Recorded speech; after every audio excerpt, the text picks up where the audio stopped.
Hello everyone and welcome to our channel Vikas Academy. In this video, I'm going to start current affairs of 29th and 30th May 2022. But before starting this session, if you have not subscribed our channel, then subscribe it and press the bell icon for further notifications. So let's start with first question.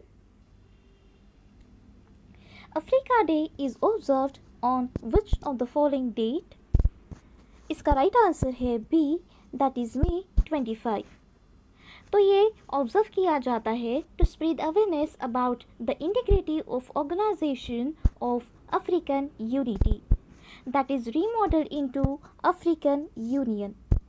So Organisation of African Unity को ही remodel करके इसको African union बनाया गया इन 2002. तो इसके culture को promote करने के लिए ये अफ्रीका डे सेलिब्रेट किया जाता है, ये ऑब्जर्व किया जाता है. और इसकी 2022 की थीम है strengthening resilience in nutrition and food security on the African continent. So Africa day is observed on May 25. So now move on to the next question. Which of the following entities survey vessel has been launched by GRSE in Kattupalli, Chennai? इसका right answer है C, that is Indian Navy. So ये manufacture किया गया है by GRSE, that is Garden Reach Ship Builders and Engineers in association with L&T, that is Larsen and टर्बो Ship Building Limited. So ये new सर्वे vessel ship जो है ये replace करेगी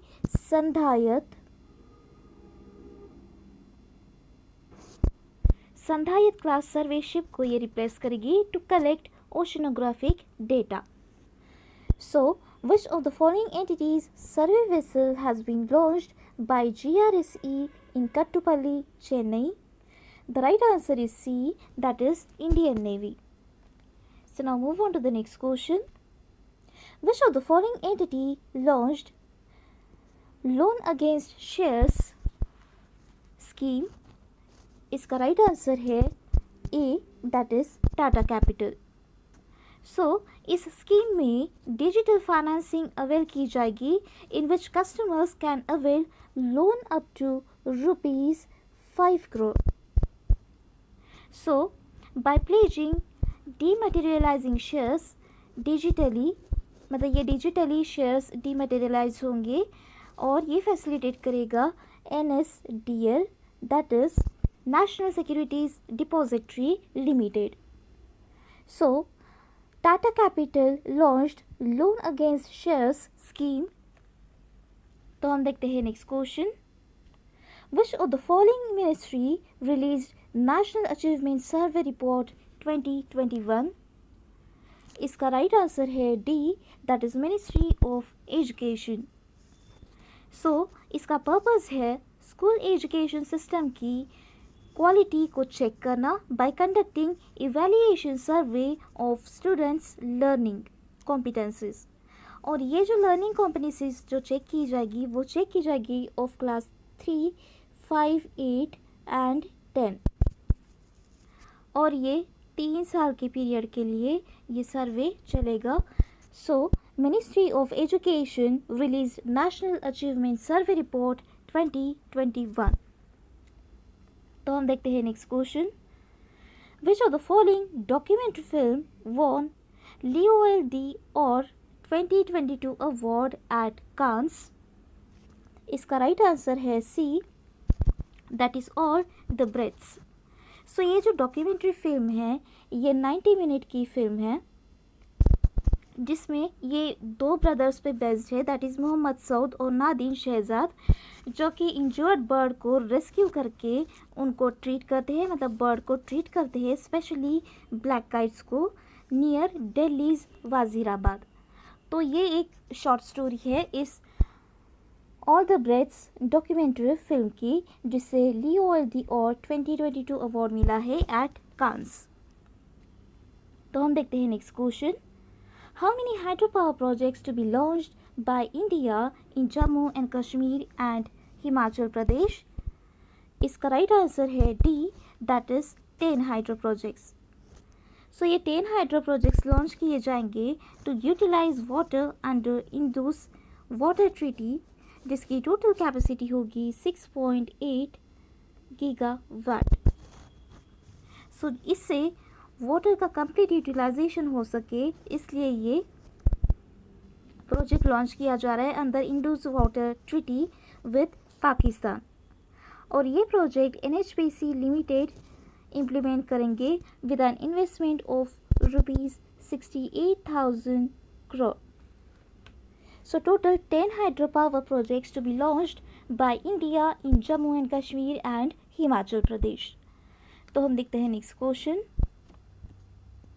Which of the following state tied up with World Health Organization to create health accounts? इसका right answer है B, that is Rajasthan. सो इससे health sector में कितना अमाउंट स्पेंड हुआ है ये पता चलता है। और राजस्थान के चीफ मिनिस्टर है मिस्टर अशोक गहलोत और गवर्नर है Kalraj Mishra. So Rajasthan state tied up with World Health Organization to create health accounts. So now move on to the next question. In which of the following city India's first lavender festival is to be inaugurated? इसका right answer है Bhaderwah, Jammu and Kashmir. So lavender cultivation के लिए, that means in terms of land and climate, ये lavender festival India का first lavender festival inaugurate किया जाएगा, as this Jammu and Kashmir is the best place for lavender cultivation. और इसी के साथ अच्छा एग्जाम्पल भी बना हुआ है ये भादेरवा जम्मू एंड कश्मीर का, for the development of present government at the centre.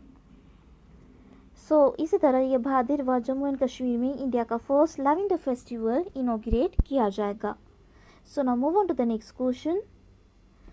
Who among the following has been appointed as the chairperson of International Boxing Association Athletes Committee? इसका राइट आंसर है लोवलीना बोर्गोहेन। सो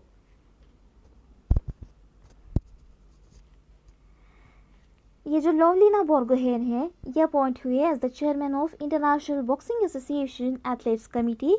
देन ये जो प्रदीप कुमार जी है ये एक जस्टिस है, तो justice Pradeep Kumar Mohanty has been appointed as acting chairperson of Lokpal,